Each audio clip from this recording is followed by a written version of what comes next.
welcome to Sports Counsel, your playbook for all things sports. I'm your host Matt, and I'm here with G for this episode of the show.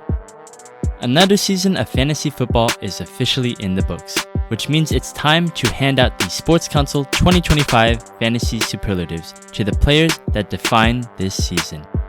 Plus, we revealed the champion of the 6th annual Sports Counsel Listener League. Today is December 30th, 2025, and this is episode 202 of the show.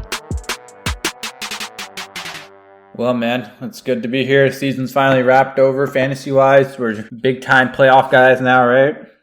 Yep, last fantasy football episode of the year, last podcast of the year in general, but this is where we say goodbye to the fantasy football season. We decided to do one last show for you guys, and then we're going to be headed to the playoffs just like everyone else, and we don't need to win any games to do it, just to cover it. So, I mean, G, are you nervous, by the way, for your Steelers? Oh, man. Winning in?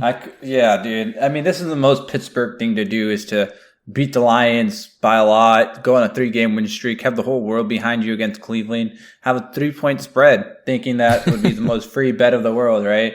And then just completely shit the bed. It's the most Pittsburgh thing to do. And now we're playing the Ravens. And it's so funny because I saw someone say, and I couldn't agree more with the statement, and this is my last thing I'll say, if Tyler Huntley plays, the Steelers will lose. If Lamar plays, the Steelers will win. And just because that's how the AFC North works, like nothing that makes sense happens. I think it's funny, honestly, that all 4 coaches in the AFC North, it seems like none of you guys want any of your coaches anymore. It's like the whole division's just done with it. Yeah, I mean, I think, respectfully, every coach probably should get let go. It's just best for clean slate. The coaches, everybody gone. The coaches and the players involved, in my opinion. Like Stefanski deserves a new spot where, Cleveland hates him. He's still a good coach. He deserves to go somewhere else. Mike Tomlin can't get it done with Mike Tomlin and John Harbaugh in the same boat. They both can't get it done. They need to move on. And then Zach Taylor's just an idiot, so I don't think he should just be a coach. Maybe you guys should just swap coaches. Maybe you should. Nah, honestly, you get Zach Taylor. I would take Stefanski if I had to take anybody else. That's why you can't get him. Damn it. All right. I can't have anything, man. All right. Well, this is the last fantasy football episode of the season. We are, of course, Sports Counsel. And G, where can the people find Sports Counsel? I would love to tell the people where they can find us. So Sports Counsel is on all your favorite social media pages. So I'm talking Twitter, X, Instagram, Threads, TikTok, Facebook, YouTube. I don't know if there's any other social medias that we're not on that we could be on. So what you're going to do is go on the favorite one, look up sports_counsel. Easy as that. 2 words, underscore in between. Follow us, drop some notifications, come tweet back at us or comment on our pictures, come interact. All free to do. It's the best part. And even better than that, in the link in the bio of those social medias, you'll see our Discord. Go join the Discord. Another good way to interact with us, our other listeners who always are asking questions. Some great talk there, especially with the playoffs, kind of off season. There are always big trades and big crazy firings and all that in between stuff. We're going to be reacting there too. So come follow us. Come join the Discord. Sports_counsel on your favorite social media page. Couldn't be easier, Matt. Could not be easier. I agree, G. And I know that we're not really dispensing fantasy advice anymore on our social medias and our Discord unless you play Week 18 like a freak. I mean, we'll kind of help you if you do. You're a freaky ass dude if you do that. Yeah, it's like, I mean, you can ask. We will answer. I mean, we got nothing better to do, but we are still going to be discussing during the playoffs and, news around the league. So definitely follow along. We'll still be active on there. All right. Let's talk about it, G. Let's talk about the Listener League. The 6th annual Sports Counsel Listener League came to an end in week 17. So we have the championship. Why don't you discuss it, please? Yeah, I will do everybody the favor in talking about it. Who won the championship? 2 former winners, if I'm not mistaken. So one looking for their second championship. It was a close matchup. I'm not going to tell the winner yet, but Matt had a huge performance by Drake May. Hampton with 20, but the receivers let him down. Nico Collins had 8. Tet had 1.5. But he had great, solid production from Michael Wilson. Even his kicker and defense contributed. Then you have Gav on the other side, who had the Bengals just stat pad Joe Burrow, Chase Brown to get a bunch of points. Chase Brown with almost 30, had Parker Washington play like CeeDee Lamb and had CeeDee Lamb play like Parker Washington for the week. Audrey, obviously, the fucking best kicker in the league, went off. With all that being said, Matt, unfortunately, you were not the champion this year. Gav takes it 140-131. Close, hard drawn matchup. The two best of buds went at it, and we watched, and Gav took this round. Yeah. Quick correction. I have not won this league before. Oh, oops. And I continue to not do so. You came second last year? I was the first seed. I think I lost to Mitty in the first round. So that's what I was. Yes. Make it there either. But either way, yeah, it was definitely hard fought. I came within 9 points of victory in the championship. This was an interesting kind of championship because it ended Sunday morning because most of our players played either Christmas or Saturday, and then the rest of them played Saturday morning, so I knew the results by then. And unfortunately, after 7 games played in the morning slate, I knew that I lost. It just wasn't enough. Obviously, very disappointed in, Ted McMillan. He had a 1-point game. I don't necessarily blame him. He had an illness. And for some reason, Carolina is just bipolar. For some reason, they just decide to not throw it to him every other game. And it's something that they should figure out. And, speaking from the loser side, because Gav obviously is not here for this recap, honestly, it's tough. And yeah, gotta hurt, man. I know it does. It definitely. I think it's tough when you lose by this margin because that's an attainable margin, right? 9 points is an attainable margin. I think the worst thing is you see what you got on your bench, and then you play those like mental mind games with yourself of like, fuck, if I would have started him, I would have won. If I didn't, pick up this guy up and this guy, I would have won. And then that's where it kind of gets really like I said, mentally, you get in a bad spot. Yeah, and I told the listeners, like in our playoff strategy episode a couple weeks ago, to make the lineup that you are convinced that you are willing to lose with, right? You're willing to die with. And I put in my lineup at like 2 a.m. on Sunday, and I was ready, and I was convinced that this was going to be the lineup that won me the championship. But there was one decision out of all of them that there's always one, right? There's always 2 players that you're kind of tinkering in the back of your mind with. And that was the one that was stuck in my mind all week. And it was Michael Carter or Luther Burden. And anybody who's listened to this podcast throughout the entire season, in August, in our trade deadline one in, November, and now, I've always been a Luther Burden fan. I loved him. He was one of the young men. This is a young men's club. He's on my roster. I traded for him with G, right? And I thought this was the time. And I knew it was the time. But I played it safe and I went with Michael Carter. And I think the fantasy gods are playing a very cruel joke on me that everybody now gets to herald in the success of Luther Burden except for the one who brought the prophecy to light.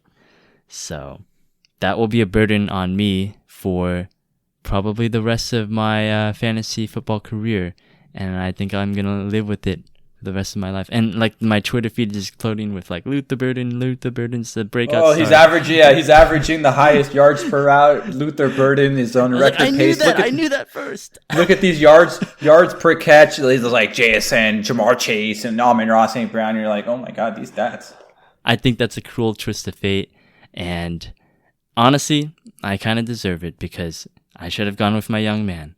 I failed my young man in the end, and that's the result I'm gonna get.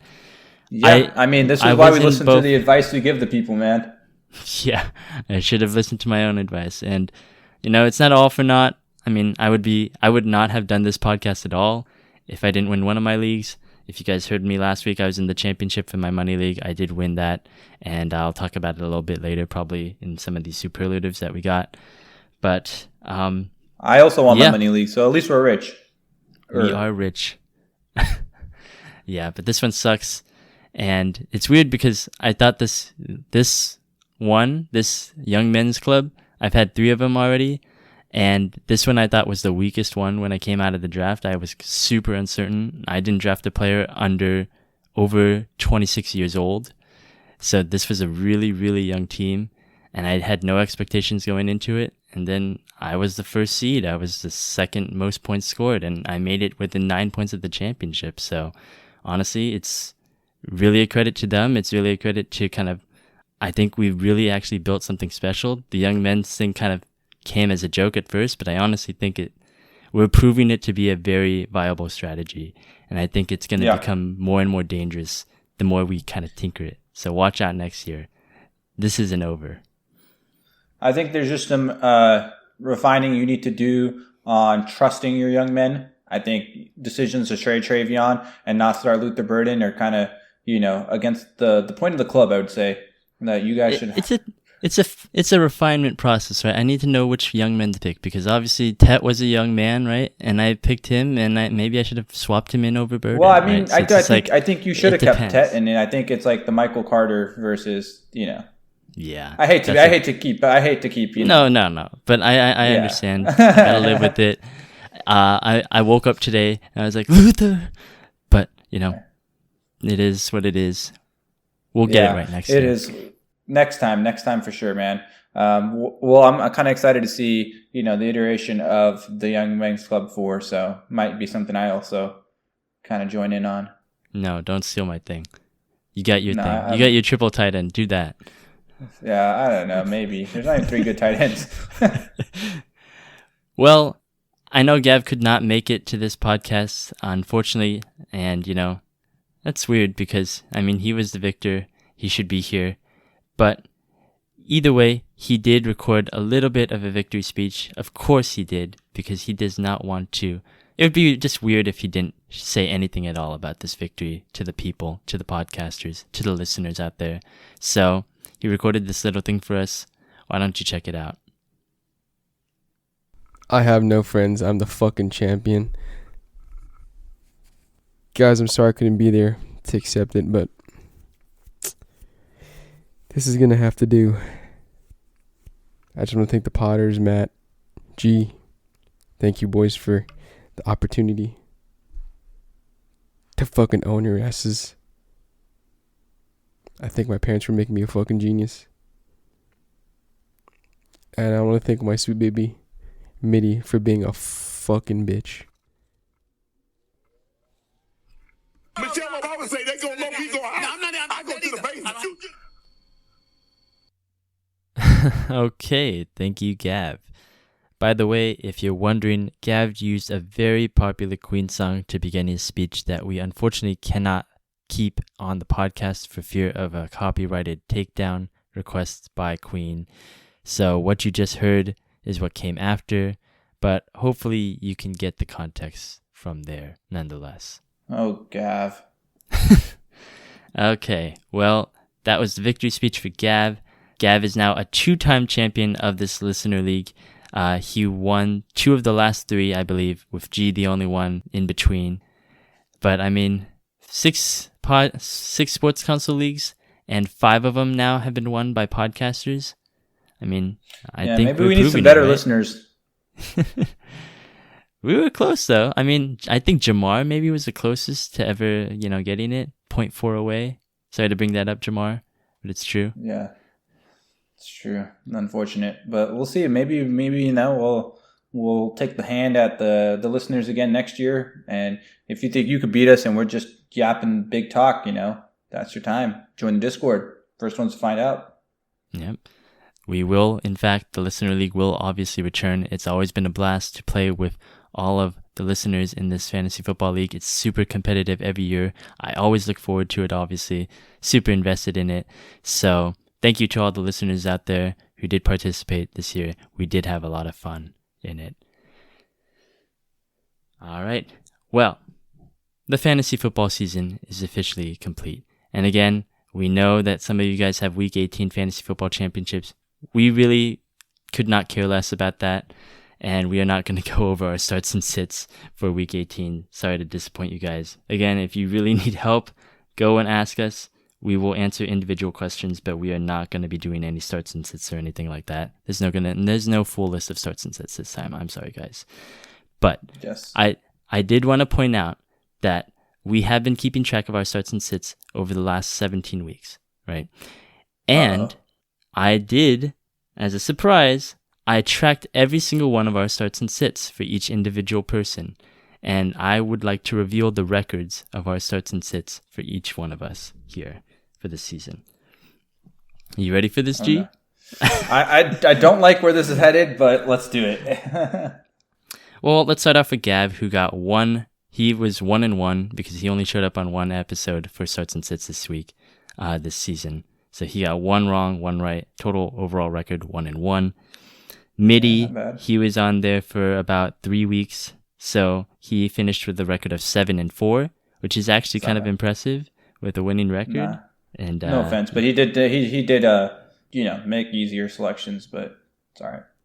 Justin Fields probably torpedoed him a little bit there too. Yeah. Jamar, our next biggest contributor, finished with a score of 7-10 overall in his starts and sits. He was pretty impressive with the quarterbacks. He was 3-1 overall in starting quarterbacks, but he finished 0-2 in every single category in the sits, in quarterback, wide receiver, and tight end. Jesus. So, not great if you wanted to sit someone with Jamar right there. Bryant finished 21-26 overall. So almost even record right there. His best overall record was in the tight end division in sits. He went 6-1 in the tight ends. And then he went 5-4 in starting tight ends. So a winning record in both. His worst by far were the wide receivers in starting wide receivers. He only got one starting wide receiver right out of 6. Again, I'm giving these positional breakdowns as well, just so you know. The analytics are a lot to deal with, man. Yeah, we're going to go back to the, locker room, and we're going to have to coach all of this out of us for next season. All right, G, do you think you did well? Honestly, I don't think so. You went 38-35 overall. So 38 correct picks, 35 incorrect picks. I'll take that, honestly. It's fairly good. Honestly, it's hard to get a winning record, I think, right now. We do go bold a lot of times. Like, we're not just, putting basic names or sits and stuff, right? Sometimes we might do a cop-out, but for the most part, I think we're always taking risks. So it is a lot to get right. What do you think your best positional group was? I'd probably say the quarterback. Quarterback, you went 5-3 in the starts, and you went 4-4 in the sits. Wide receiver and running back sits, you did best at. So 6-3 in the running back sit division, and 8-3 in the wide receiver sit position. So again, pretty good on the wide receivers. Yeah. I mean, a former receiver myself, Really good. Ball. Thank you. All right, and then personally, I went 72-45. So hate to pat myself on the back here, but I think I did pretty damn well there. But yeah, and then I had, once again, I think this whole Sports Counsel team is incredible at the wide receivers, because I went 12-3 in sitting wide receivers and 10-6 overall in starting quarterbacks. So I think we're pretty good in terms of the wide receivers. You and me got wide receivers covered. Bryant looks like he's got his tight ends. I think we need some work on the running backs right there. Jamar with the quarterbacks, we're doing good. You gotta flesh out this team though. We gotta go back to the drawing board, and we gotta figure out how to start these running backs. But those are our overall records. I hope that we helped people at all. I hope some people won championships with us. Yeah. Yeah. So anybody used our advice for any good, let us know, man. Makes us feel better about ourselves. Yeah. Otherwise, we're just gonna stop the show here. Yeah. And what's the point, right? Mm-hmm. Okay. Into the Fantasy Superlatives 2025. This is something that we do every year at the end of the fantasy football season. We hand out these superlatives for the players most deserving of the description of the superlative. The names of the superlatives are kind of based on inside jokes and whatnot that I can maybe explain when we introduce them. But me and G have a couple of players in mind for each of these, superlatives right here. We have 6 to hand out. So why don't we get started here? Oh yeah, let's do it. I think the first superlative is the A-Lexus award. If you guys have ever heard of the Kanye song, you know, it's like the player you wanted on one of your teams, but sadly it wasn't meant to be. And I think it's like Kanye talking about some chick who always wanted a Lexus, so he named his daughter Alexis, right? Is that really how it is? Yeah, that's exactly how it works. She Um, always wanted Alexis, so she named her daughter Alexis. That's interesting. Yeah. This was actually an inside joke because of Nando as well, because Nando always wanted an A-Lexus as well. So, Hey man, damn. maybe I guess he they're gets a the daughter. same. He knows what to do. All right, who was your A-Lexus this year? Mine was so obvious, and I feel like yours was too, but it's like Puka, bro. I didn't get Puka in any of my leagues. I might name my son Puka. Who cares, bro? Like, dude, how did I not get Puka? I wanted him, and it was so obvious he was going to be good, and he was so good. And it's like everything is just right in front of you, and you still don't do it. It's like, damn. Did you have a chance at all, or were you trying to wait for like the second round? Or I honestly could have, in a lot of my leagues at the end of the first. For some reason, I keep ending with late first round picks in my drafts. So I easily could have took him there, but I just didn't. And I think it's just like, I don't know why. I just up saying I don't know how I didn't end up with him in one league. Like if I'm drafting so many times in the back of the draft, so you'd think in one of the leagues I would have made a good decision, right? hey man, it's hard. It's hard. There were definitely some names out there. I was also in the late first. I didn't draft Puka in any of them. I went guys like Nico and Drake London. I also regret not getting Puka, but mine was certainly different, but the same kind of category. I really wanted Christian McCaffrey in at least one league because I thought the same thing as you, G. I think we were talking about it in the summer. Like, as long as there was going to be a fully healthy Christian McCaffrey, which was crazy to think of back in the at the beginning of the 2025 season because he just spent the entire season injured and now he was a lot older. He was going to be a running back one because whenever he's fully healthy, he's a running back one. And not just a running back one, the running back one. Running back one, exactly. Yeah. And I think he did it again this year. I don't know if Bijan surpassed him at all, but I think he probably was the running back one this year.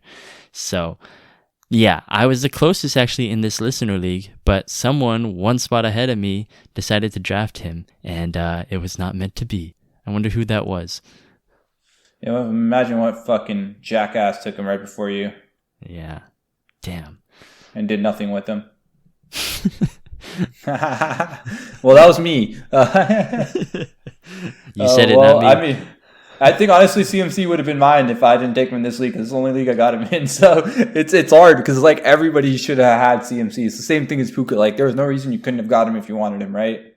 Yeah. And this is like one of those things we talk about with the first round picks. And I know no one cares about how to draft your fantasy team in the middle of December or at the end of December. But it's like, if there's a guy you like, you got to take him. And easily could have made the arguments. McCaffrey could have been a 4, 5, whatever pick you wanted. And it would have made sense now, right? Hindsight, obviously, but. Yeah. I mean, perspective is everything, right? Like right now, obviously back then you were thinking like, oh, I don't know about CMC. It's a little too high at 6. But I mean, if you thought about it in December, who cares if it was like 2 spots ahead of the other one? Like, this is why we tell you to grab your guys no matter what. Just believe in them, right? Because it doesn't matter about ADP.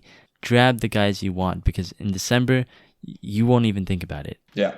Mm-hmm. And I'm sure if you, they're usually after the year is done, some ESPN or like some, whatever website will tell you this many percentage players that won championship in their fantasy league had this player on their team. And I would imagine a lot of those guys are going to have McCaffrey on their team that won the championship. That's just my guess. Yeah, and Puka. Yeah. And Puka, exactly. And an obvious pick. So it's funny that we go from that conversation of the A-Lexus award to our next one, which is the Sid-Ho award. Well, okay. It is the Sid-Ho award. And well, we know what you're trying to say. The Sid-Ho. The Sid-Ho. The Sid-Ho is a toxic asset on your team. You initially added him because you believed that he would make a fine addition to your squad, but ultimately, after a strong initial showing, he is degraded to a point where you can't stand having him on your roster because of how bad he did your squad. This is based off a true story, and from the name, I think you could just surmise what happened. But who is the Sid-Ho on your team? Yeah, so this one's gonna be hard. It doesn't all perfectly fit the description you gave, but I just it just feels like the perfect Sid-Ho, Sid-Ho part of it, and that's gonna be Travion Henderson. It was like all season he kind of was just treated like everybody's Sid-Ho, you know what I mean? He's like, Yeah. he's a toxic asset to everybody's team, and usually toxic assets are not just like one person. If you're really toxic, you're really bringing multiple teams down. And I would say, Matt, you and me, we're definitely in a toxic relationship here with There's a little bit of Travion resentment Henderson. there. Yeah, exactly. So, and unfortunately, not all Sid-Ho stories end up like well. Sometimes the Sid-Ho does, or sorry, the Sid-Ho does end up getting the. I think you have a different meaning there. Yeah, the Sid-Ho, yes, sorry. But, sometimes the Sid-Ho comes up on top, and that's just how it works. Unfortunately, ultimately, there was some signs, the, preseason, the strong showings and everything like that, but it was just hard to have the toxic trade on both of our teams, I would say. And that's why we both traded him, unfortunately. Yeah, and I traded him to you. And then you traded him to Microphone Assassin. So that was something in the Listener League. I did actually debate on putting Henderson there. I think this award to me is a little bit more like toxic, as in I hated the person that was on my team. And I couldn't bring myself to truly hate Travion because I knew it wasn't necessarily his fault. It was more of the coach's fault. So I kind of gave it to players that just did not do my team any favors. And that was a trio of wide receivers here that I drafted in the Listener League in Matthew Golden, Xavier Worthy, and Ricky Pearsall. And Pearsall I'll give the least, venom to because he did actually contribute. I put him in my lineup a couple times and he did win me some fantasy football games. So I'll give him that. But Worthy and Golden, these guys were supposed to take the next step. I mean, Worthy's in his second year, Golden's in his first year. I don't know what happened to Matthew Golden, honestly. Like, he just straight up disappeared. He was a first-round pick. He was the Packers drafted him supposedly for a reason, and he is just nowhere to be found. And I don't know if that's an indictment on the coaching staff or LaFleur or Jordan Love or just Golden in general, but he straight up just did not help my team. I just sat there waiting for him to contribute. Again, I drafted a lot of rookies. This. Yeah, like Hampton, Henderson, McMillan, Burden even. They all showed up eventually. Gadsden even showed up eventually. Matthew Golden, I don't think you could have had a single productive week out of him. He was the one young man that I could not do anything with. So he was definitely a toxic asset. Yeah, I mean, it's hard. That relationship with Matthew Golden, I think it's toxic on your fantasy team. I think it's toxic in real life too. I don't know what the Packers are doing. They're going through it with them and Matthew Golden. Yeah, fool me once. No more Packers wide receivers. Yeah, I can agree with you more on that one. Yeah. All right, let's move on to the Confused PP Award. This is a player that continues to show promise sporadically, but every time you need to rely on them, they end up disappointing you. Their random mix of good games and bad leave you constantly confused and mostly frustrated. Sometimes you play them, other times they play you. This one is based off of Dylan, and again, I hope you can surmise from the title why it was named after Dylan. Yeah, we won't get into that too much today, but the guy I picked, obvious one for me, is DK Metcalf. Brought in to be wide receiver one. Aaron Rodgers there. The promise in the world is all there. Everything is supposed to be there. There's weeks, for example, the first time the Steelers played the Ravens, he had, I think, 7 catches for 150 yards, and you're just catching deep bombs every play, and you're just like, wow, this is going well, and it's just confusing because not only is he on the field sometimes and not doing anything, then he punches people off the field and now he's not on the field either. So it's even more confusing. If it couldn't be more confusing prior, it's just confusing. The whole DK Metcalf Steelers and its relationship so far has been confusing. I definitely think a runner up to yours truly, but it is just as confusing. Metcalf, man, I think we know he's a talented wide receiver. I personally stayed away from him in a lot of different leagues because of Arthur Smith, and I don't think that was necessarily I think the lack of production has been because of Arthur Smith, but it's also because of a bunch of the things you said. Like, it's just been sporadic. It's just been weird with Metcalf. And now he's had this kind of whole outburst with, a fan, and he's been out, and he kind of basically wasn't available for your championship games, which could have, potentially hurt a lot of people. So definitely confusing right there. Definitely a frustrating asset to own. I went with Jalen Hurts as my Confused PP Award winner. I had him in my money league, and even though I was winning, it was very hard to kind of just see and watch Jalen Hurts out there and just think, wow, can I really trust this guy to put me through to the championship? I know he's got the rushing floor. I know he's got the tush pushes. But every time I have to watch this guy, it just looks bad out there. And it doesn't help that I had the A.J. Brown, Jalen Hurts stack as well, because obviously he's been, frustrated the entire season, and he's been demanding the ball, and he's had these on and off weeks. And I honestly could have put A.J. Brown in this category as well, or the entire Philadelphia Eagles offense. I would say you could put Saquon or Devontae too. Exactly. They're just all confusing, and they're all talented, but they just don't have the consistent production. And what finally kind of just turned me on Jalen Hurts was that Chargers game where he scored like less than 5 points. And I was just like, wow, this guy, like, I was able to tolerate it because he has a high floor always with the rushing floor. But man, now he's not even getting 5 points. I think this guy is going to cost me a playoff game. And what I did in the championship for my money league is I benched him. I benched him for Trevor Lawrence. He took me all the way there, but I could not trust him at the end to deliver the championship for me. And that was good because that was like a 15-point difference between Lawrence and Hurts. So, I mean, that's what it is. Like, Jalen Hurts, it was very confusing this year, and I could not rely on him in the championship game. Yeah, I think we do both nominate one person each, but I'm 100% willing to say Jalen Hurts and the Philadelphia Eagles offense wins this award. And I don't know if this award is real life as well, because I think they're gonna have many problems into the playoffs kind of with this offense. And as we kind of transition from fantasy to real life, this is going to be one of the big questions: is the confused PP of the award winner, Jalen Hurts, and the Eagles offense. Like, what are they looking like? What is this going on here? How many halves can you not have any offensive yards, right? Like, so confusing. And they didn't even have any points in the second half. They had 1 first down, I think, the entire second half. That's ridiculous.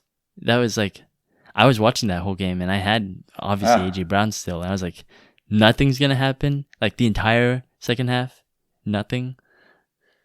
Yeah, and I think the confusing part is they were passing the ball like in just weird ways. I don't know how to explain it. Like, I would say, like, high level, it's just like their X's and O's of the way the plays are drawn out, and like taking advantage of their best players, best assets is like, it just doesn't seem like it's there. I don't know what their coaching staff is doing, or if they're doing anything at all. Yeah, it's definitely one to talk about in the playoffs. We'll definitely talk about it. Which we probably will next week. Once we figure out who they're playing, and then we're like, hey, why are the Eagles not going to win? Well, because their offense is inconsistently atrocious sometimes. All right, so the next superlative we have here is the Munchie Meal.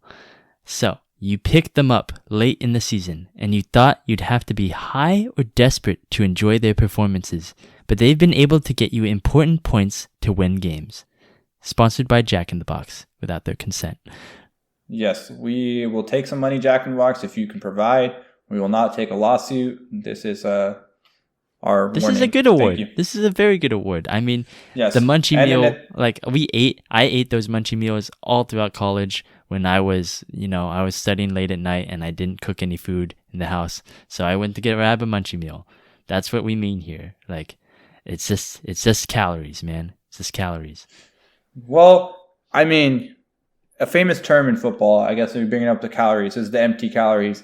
And, some people might consider the junk food, the Munchie Meal, empty calories. And what I would say for our collective winner, yes, we do have one winner for this award. It was 100% empty calories. And that doesn't matter when it comes down to the munchies. You're not eating munchies for the carbs. You're not eating it for the nutritional benefits. You're eating it because it hits. And you know what hit this year, late in the season, you might have thought was a crazy pickup?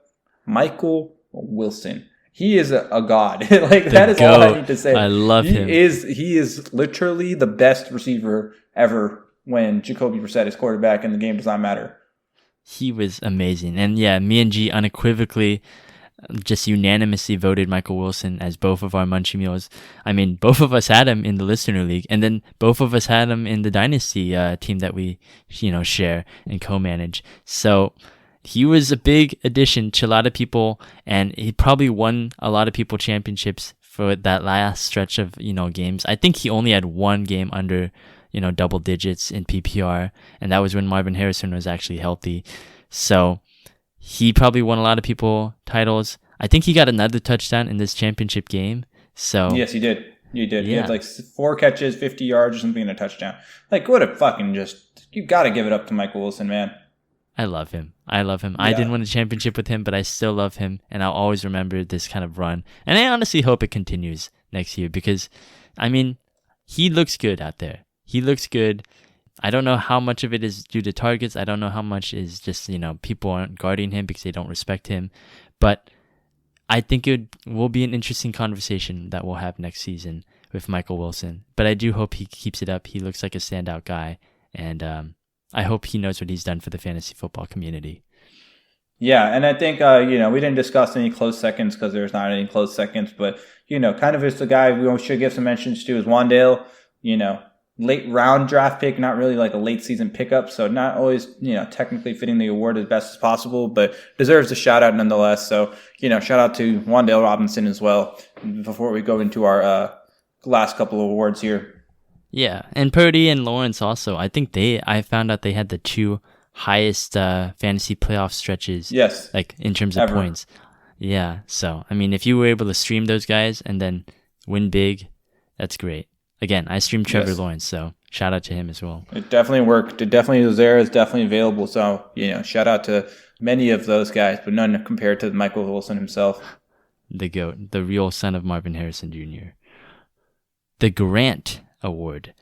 This is the superlative of the true wild card. You almost didn't want to take him just because you knew all the stories surrounding him and his reputation.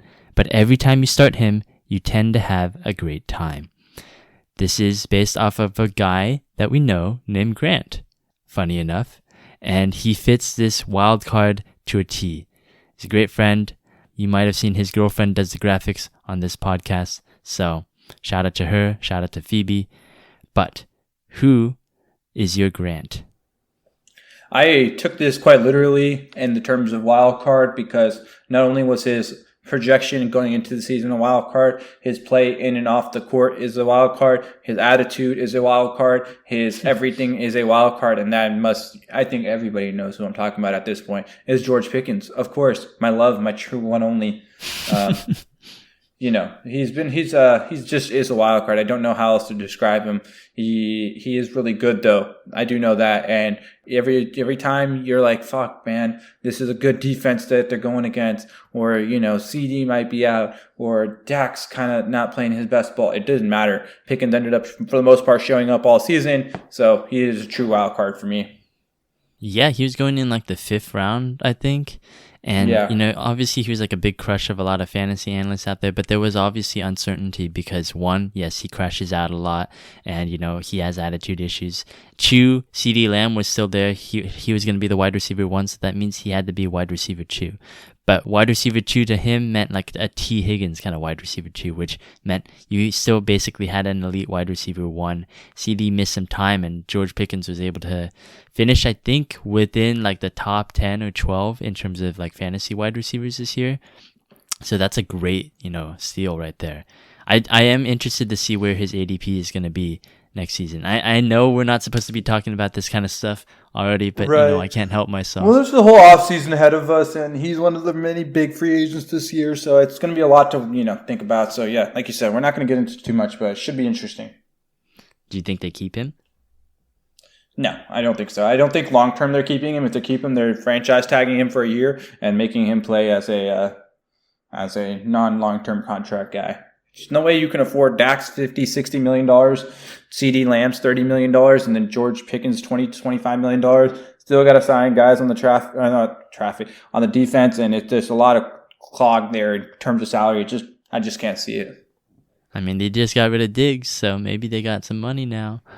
Well, there was a dead cap hit for like $8-10 million. So I mean, Like I said, I don't know if it makes sense. It's just in terms of, we're getting so far past the award here, but it just doesn't make sense in my opinion. I'll let you go with the Grant winner award for you. All right. Well, the Grant for me is Christian Watson.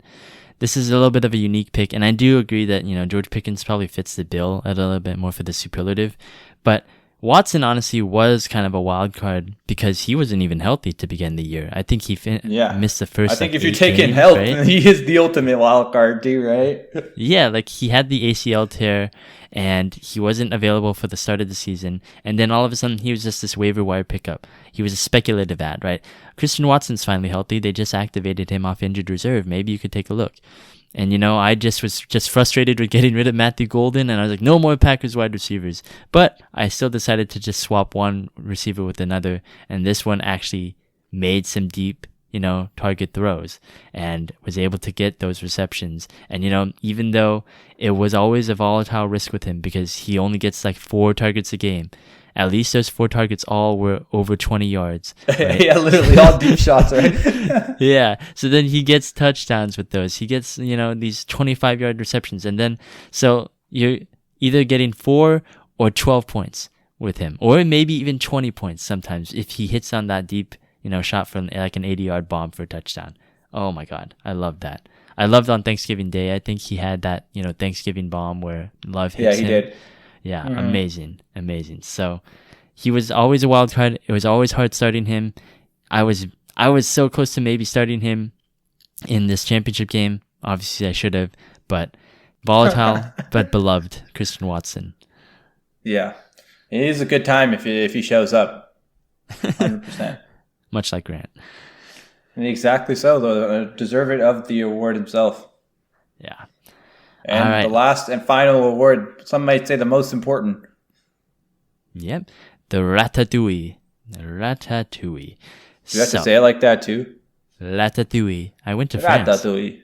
Oh, my bad. Sorry, man. Learned how to speak the language. I did eat a ratatouille there. It was not great. But this dish and superlative is the best player by far on your team. He has carried you to this point, and you cannot wait to see what's next from them.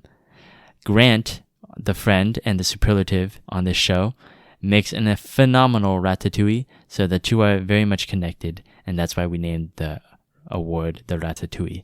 So, my ratatouille, I will go first, is a couple of players that I do want to give special mention to. I always like doing these superlatives because, it's a good way to remember some of the fun players on your team. And since this is the MVP award, basically, I want to remember 3 MVPs on my team, which was Devon Achane, Drake May, and Bijan Robinson. I mean, Achane, man, he was a machine out there. I think he was the only player that was not a quarterback who scored double-digit fantasy PPR points in every single game. Just a workhorse. Consistency. Like, I know that, this last game was one of his worst games of the year and you didn't really want it in the championship, but 14 points is 14 points. You can't complain about that. When your floor is 14 points, yeah, you can't complain. Yeah, and he's dealing with Quinn Ewers out there. So, the whole team gave up. I'm very glad that Achane was able to do it. He was my workhorse back the entire time. Ultimate respect for him. I did not really believe in him to start the season. He made me a believer. I cannot wait to see him in the first round next year. Drake May. What can you even say about him? This is the MVP right here. That's right, I said it. He is the MVP because he helped my fantasy team win. That's all I care about. But, I mean, look, he is a second-year player. He was one of the original young men out there last year, and he's completely blossomed into this actually amazing quarterback and an amazing quarterback for your fantasy teams. I don't think you have ever been really disappointed in starting Drake May this season. I know he's had some games where he maybe gave you like 14 points, right? And because he had like low passing yards or low like passing touchdowns. But the guy is consistent. Another super consistent player that you probably got in like the 9th or 10th round. He has a rushing ability right there as well. Like he can run the ball and he'll get you those points. And he's putting on an MVP caliber year. And he's winning. He's winning these games. I could not say enough about Drake May. He's one of my favorite quarterbacks ever. I might break my rule next year And, I usually draft quarterbacks late, but I love Drake May so much I might actually draft him early because wow, that's huge. He's something special out there. I've always believed in him. I'm so glad that, even I didn't think that he was going to get to this point. I drafted him in the 9th round. I thought I was going to maybe get a solid 14 points per game and just be consistent. And no, he's actually carrying my team. He had 32 points. He tried to do the best for my young men in that championship game. He was stat padding out there. He had 5 touchdowns. And I was just like, thank you. For sure stat pad, Drake. Thank you. I'll take all those points. So much appreciated for him. And then finally, the first young man ever to grace the Young Men's Club. He was the first pick of the Young Men's Club, the original version. He gets a new nickname this year, and because he won me a championship in my money league single-handedly with 37 points in half PPR, his name is now Bijan the Champion RB1 season. He is the newly that's christened. Disgusting. He is the newly That's christened. terrible. You gotta go back to the vault, bro. What are you talking about? That rhymes. That's an awful. Bijan the Champion RB1 season. Stop saying champion like that. The No newly one says christened. champion. The newly christened. It's done. It is decided. Can you? I don't even want to argue because Bijan also won me my championship yesterday, down 30 points, came back and won because of Bijan. Well, now you got to say the name. Now you got to say that. the nickname. Is Bijan No, the champion? I'm not saying. Yes. That's awful. The That champion. might be. It's we're doing a whole French thing right here. Come on, man. It's Ratatouille. No, champion. that's bad, bro.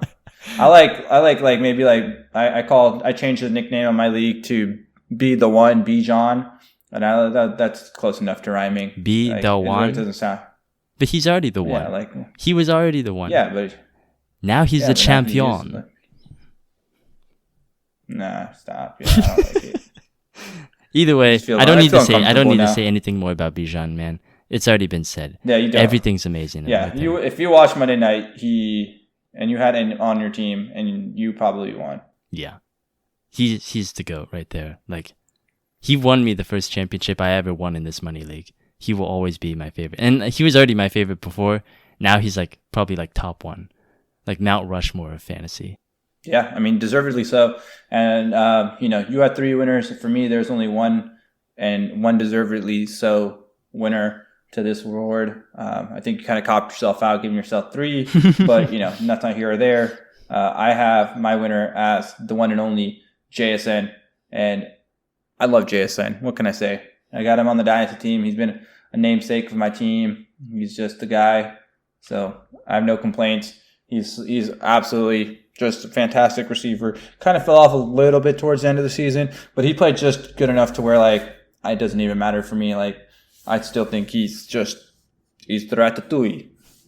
Winner for me. Jason. He carried any of my teams he was on. He carried most people's teams he was on. He is absolutely just filthy, and just can't be stopped, man. And it's just beautiful. I feel like any receiver that was invested into like this panning out, it's just satisfying feeling. That's what I was going to say. That's why, yeah. Because you had your JSN. I know you've been a JSN believer since the first year, and you were talking about him on this podcast, right?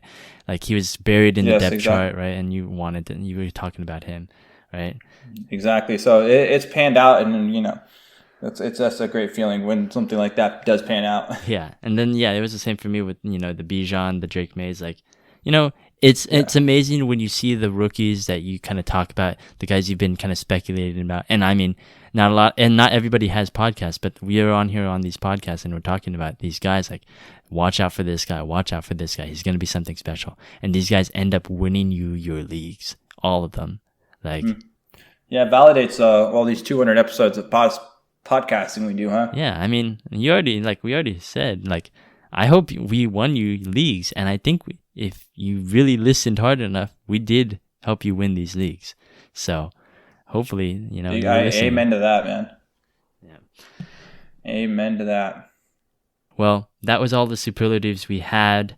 We will actually share a little graphic probably of the superlatives and the award winners for that. But it's always a great exercise to do this every year, just to kind of commemorate fantastic fantasy football season and the biggest defining names of the season.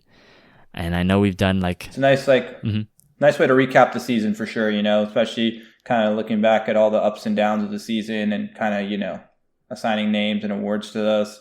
It's a nice way to end the season here. Yeah, exactly.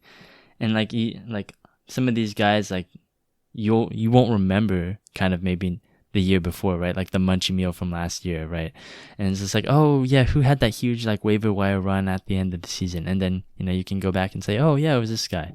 So it's like it kind of just gives you like the memory of what's going on from that year, just to commemorate it, right?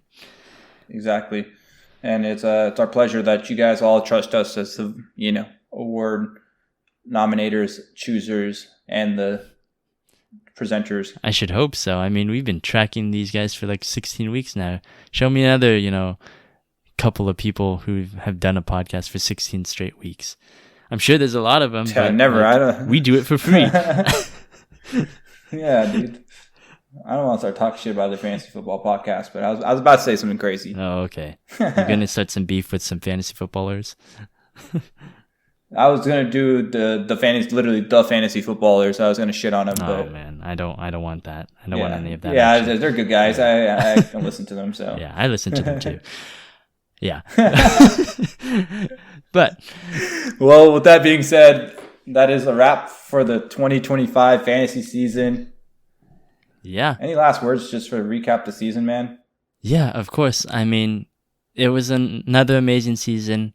I honestly do believe that with this podcast personally, like, I know we're speaking from a total like fantasy football season perspective, but mainly just focusing on kind of what we did in this podcast here as well. Like, I honestly do think that we are getting better and better every year at giving advice to our listeners. We're definitely coming up with new and creative ways to kind of deliver that information. But also at the same time, I think we are definitely just locked in terms of kind of what the fantasy football discourse is. I think that, like when we talked about our trade targets in November, right? I think we kind of targeted a lot of the same players that a lot of the fantasy football analysts were talking about, but we also gave a lot of different perspectives on it. And I think we were right on the money with a lot of things that were going on this year. Like we had our famous Panic or Patience episode, and we preached patience about the rookies. And what do you know? Those rookies ended up breaking out. Like, I think we are definitely getting better as a podcast in terms of giving out fantasy football advice. And I do think that we hopefully have been helping you guys win your fantasy football leagues. And we really do want to see you, if you did win a fantasy football championship due to our advice, please share it. Please show it on your social medias. We love to see that. It brings a little bit of joy in our hearts to, guide people to a treasure that we cannot possess ourselves sometimes. But we take a little pride, and we'll take a little bit of the winnings if you also want to tip us for that. So, just saying. But we really do appreciate everybody who has supported us, who has just asked any questions, asking for advice. We really do want to help you guys. That's the name of the game. That's the name of our show. We have always been here to help. So hopefully everyone has had an amazing fantasy football season. I know I have, even though I didn't win this league. It will definitely be a season to remember. So that's all I got to say on that. Yeah, I just want to kind of reiterate those points, but, without making it too long. We appreciate everybody that listens, everybody that joins our Discord, interacts with us on all our social media platforms, all 19 of them. We appreciate everybody. Yes. Oh, also, stay tuned for our TikTok. Apparently, in our league punishment, they already got it done. Microphone Assassin already finished up the TikTok. That'll be ready to go all over our social medias. It might be one of our first TikToks that you might see. So definitely. It might be literally the first TikTok you've ever seen from us. Yeah. All right. Awesome. Well, with that being said, everybody, have a good one. Yeah, that's going to do it. Thank you so much, guys. We will be back for the playoffs. This is our final fantasy football episode of the year, but we do have our playoff episodes, so definitely stay tuned for that. Take a look, listen along. But we will see you next year. See ya.